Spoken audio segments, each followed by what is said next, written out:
nous allons ensemble apprendre la suite de vocabulaire qui va nous permettre de mieux comprendre l'histoire de Tournicotte et aussi de mieux pouvoir la raconter.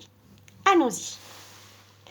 Alors, le premier mot qu'on va apprendre ensemble aujourd'hui, c'est une action.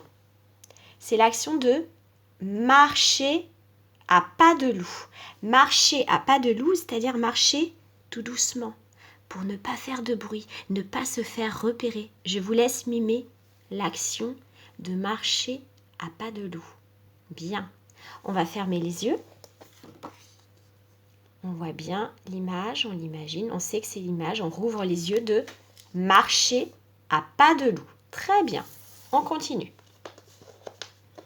C'est une autre action.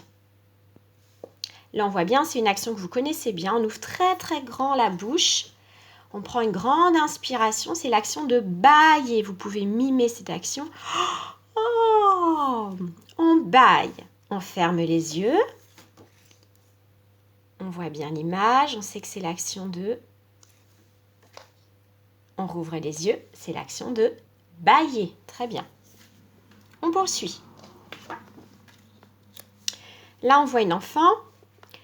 Elle est en train de gémir. C'est quand on a une douleur, il y a quelque chose qui nous gêne ou qui nous fait du mal. Gémir, on ne se sent pas bien. On peut gémir, on se plie en deux parfois. On ferme les yeux. On imagine, oui, c'est l'action de gémir. On rouvre les yeux. Très bien, gémir. Et le dernier mot pour aujourd'hui. Donc là, on voit qu'elle soupire. On a l'impression qu'elle soupire. Alors, c'est plus fort que ça, c'est pousser un long soupir. Il y a la respiration qui va avec. On peut mimer cette action. On ferme les yeux. On imagine, oui. On rouvre les yeux. C'est l'action de pousser un long soupir. Alors, on va revoir les 4 mots qui sont 4 actions pour aujourd'hui. Donc, le premier, c'était marcher à pas de loup. Très bien. Ensuite, nous avons l'action de bâiller.